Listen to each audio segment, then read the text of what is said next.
ইতিহাস অতীতের আয়না। যারা ইতিহাস তৈরি করেন তারা সাধারণত দেখে যেতে পারেন না, তা নিয়ে খবর হয়, মনে রাখে মানুষ, কিন্তু লিখিত ইতিহাস সেই দলিল রচিত হয় অনেক পরে। ব্যতিক্রম সিঙ্গুর। হুগলির এই গ্রাম দেখছে উলট পুরাণ।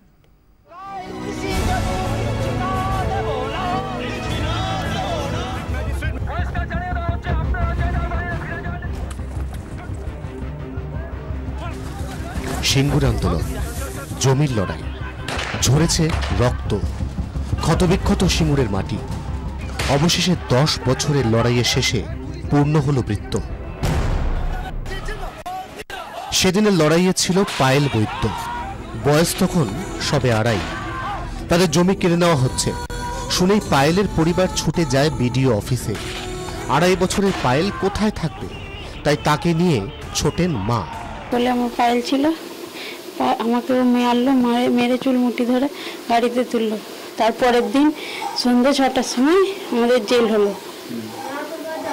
জেলে 3 দিন ছিলাম। জেলে খুব কষ্ট পেয়েছে, শরীর খারাপ করেছিল পায়েলের।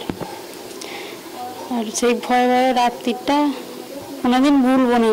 এর পরের ইতিহাস সবার জানা।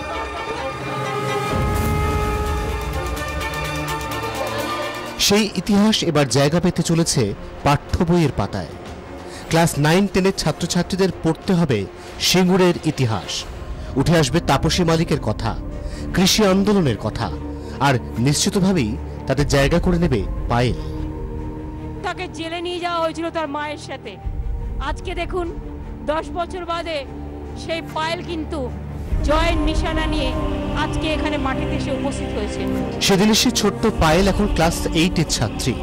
বছর ঘুরলেই ক্লাস 9, আর এমনই মজা, নিজের ইতিহাস নিজেই পড়বে পায়েল। পরীক্ষার খাতায় লিখবে সেদিনের লড়াইয়ের কথা।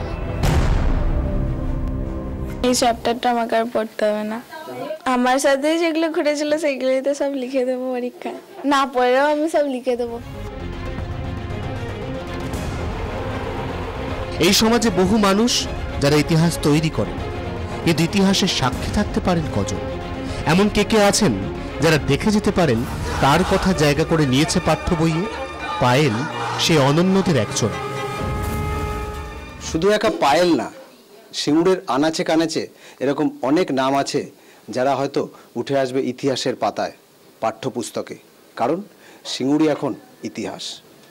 সিঙ্গুর থেকে দেবজ্যোতি দত্তের সাথে উজ্জ্বল মুখার্জি এবং বিধান সরকার, 24 ঘন্টা।